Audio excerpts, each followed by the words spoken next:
find one other game. Oh, and really the other game that really stuck out to me was the Tennessee Titans against the Oakland Raiders this last week. Just showing just how dominant that the Tennessee offense has become with Ryan Tannehill as the quarterback. I want to say since week 8 or something, Ryan Tannehill has been like the quarterback 2 or 3. Has been a top 5 fantasy quarterback, which is something that people had always thought, maybe he can get into that top 10, but he's never had the talent around him. He's never had a line this talented able to protect him.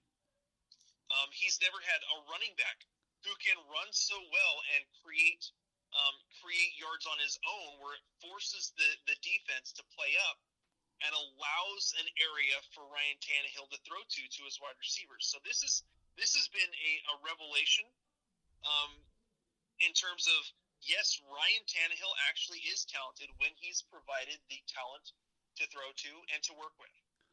And so I think that's been the big thing for me. Not so much about how bad the Oakland defense was. It's more been how good this Tennessee offense is with Ryan Tannehill at the helm. Scary thought, isn't it, Ryan? You give a guy that's a quarterback that really hasn't had talent around him, all of a sudden he looks like a pretty good player somewhere else. Change of scenery does help, doesn't it, Ryan? Yeah, the other name to go with that I think that proves that so well is what's his name?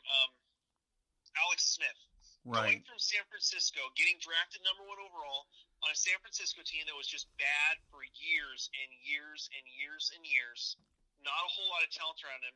Goes to Kansas City, works for a couple years underneath Andy Reid, and then all of a sudden has Tyreek Hill, Kareem Hunt, and they put all this talent around him, Sammy Watkins, and look what happened to him. I mean, he had an all-pro season. Great comparison. Really great comparison. All right, well, let's go to the part of the program that talks about Week 15. We're going to predict some football games. How about that? All right? All right. All right, we're going to lead off with tomorrow night, the New York Jets against the Baltimore Ravens. As much as I hate having anybody go on Thursday night, Baltimore is certainly a defense I have, and they're going to be working for me tomorrow. So who do you got? Jets against Baltimore.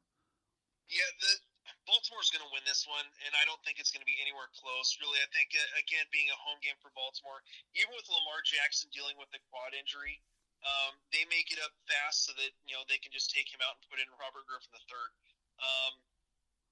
Baltimore should win this handily. In terms of fantasy players, there really isn't anyone that I want from the Jets this week in terms of fantasy. Not even Le'Veon Bell.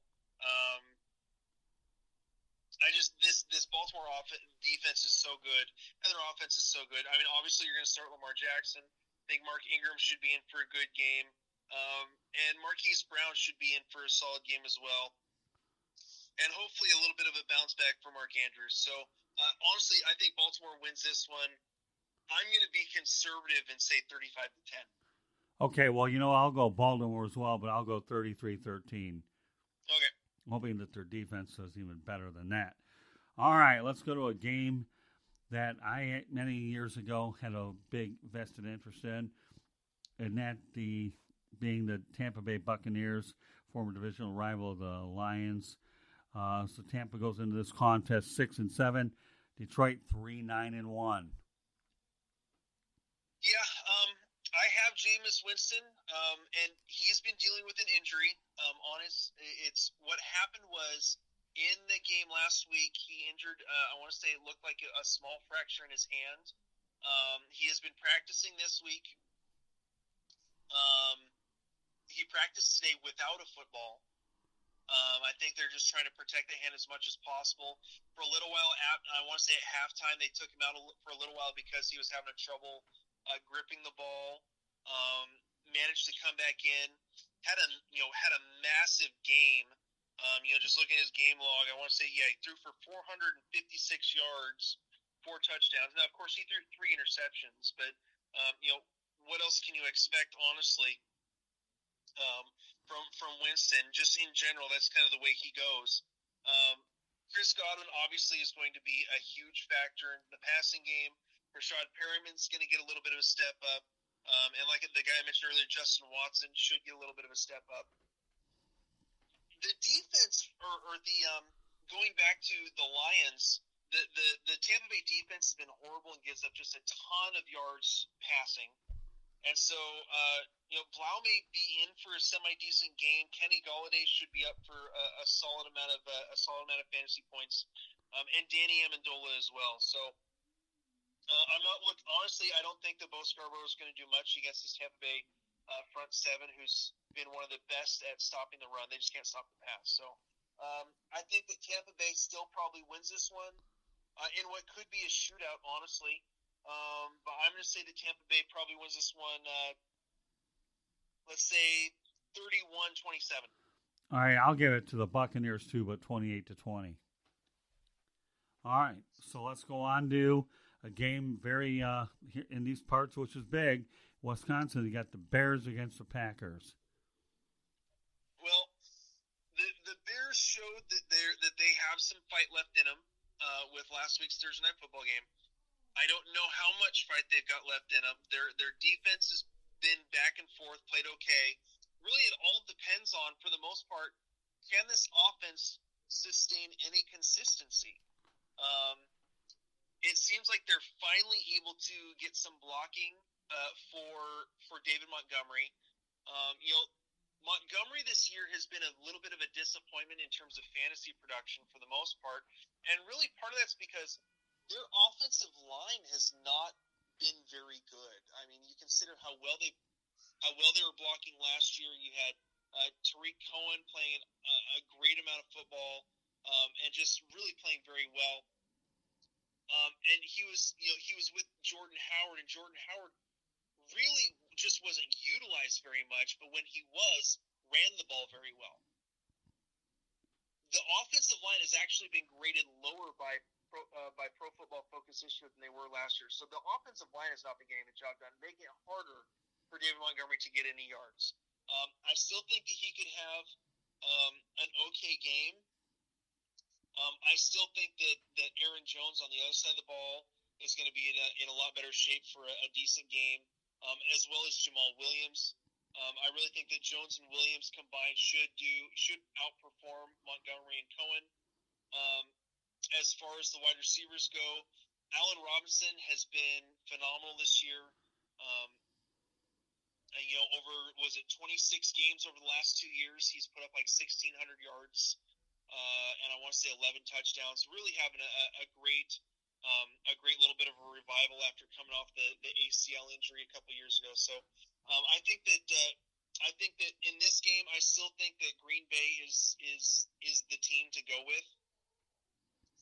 Rodgers should still put up a fair amount of points. I think that Rodgers will be more right along his projection, maybe just a touch below.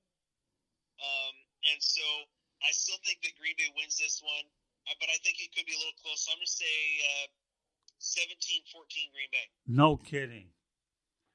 Really? Yeah, I just I predicted Green Bay by the same 17-14 score. I had that one written down when you first started talking.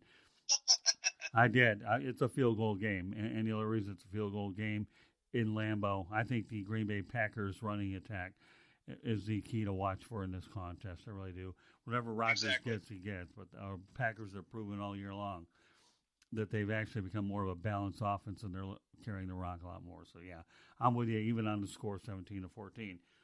You talked about Ryan Fitzpatrick. Now you get to talk to him again.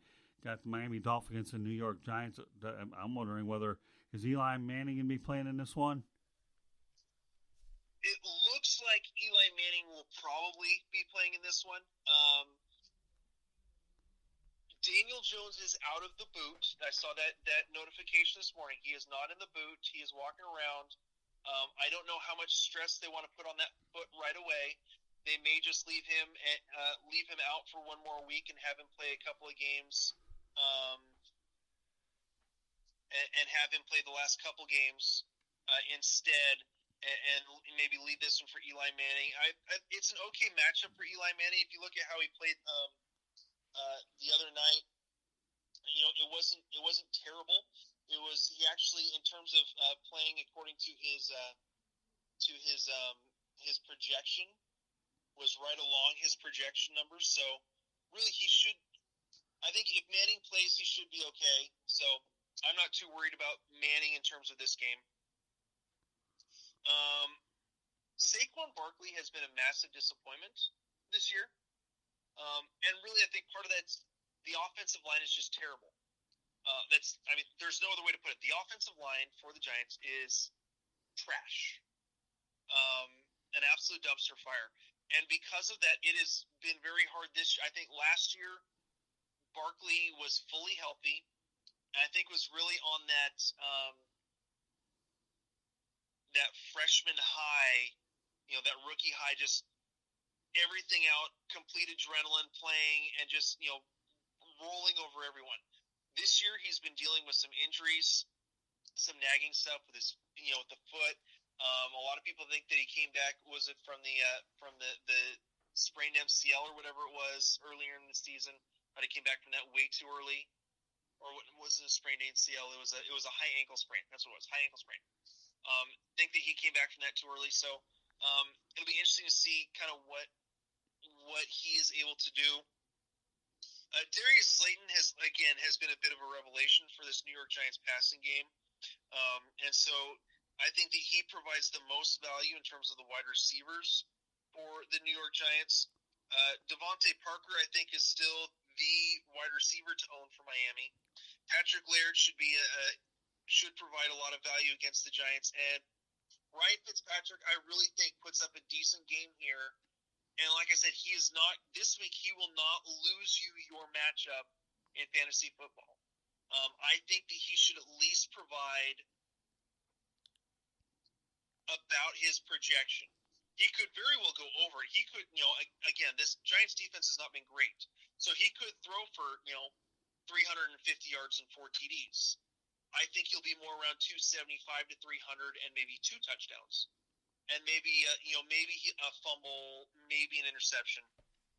But I think that he does provide around his projection. So if you're looking for just a guy with a good matchup that could provide you at least enough points to not lose you your match, Fitzpatrick is the guy to go with. So I honestly think that Miami may again win this one, providing their 4th win of the season.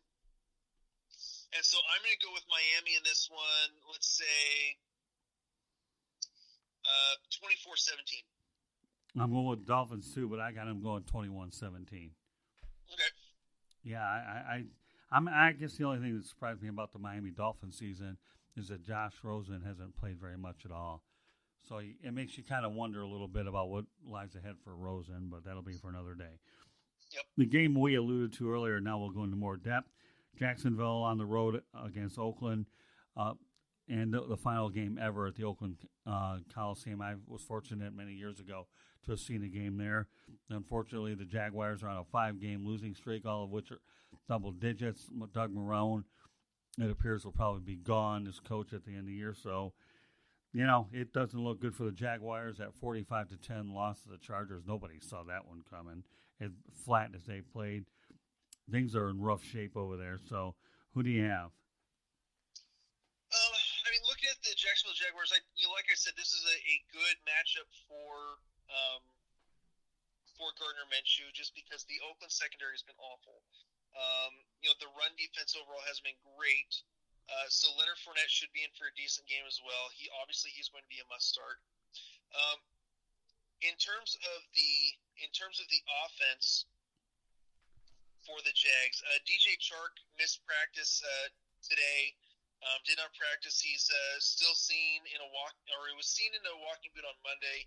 He's been listed week to week, so there's no guarantee that he's going to be playing. So Dede Westbrook and Chris Conley are probably going to be the 2 wide receivers that should be used in this matchup. I think Westbrook is the better option in terms of production. Really, they don't have a tight end to speak of to use. As far as Oakland goes, again, the Jacksonville defense has been non-existent, so Derek Carr should be in for a decent game as well. I think he's another one of those guys that you could probably stream and get a decent game out of. we're still waiting to see what's going on with Jacobs. According to Jake Root,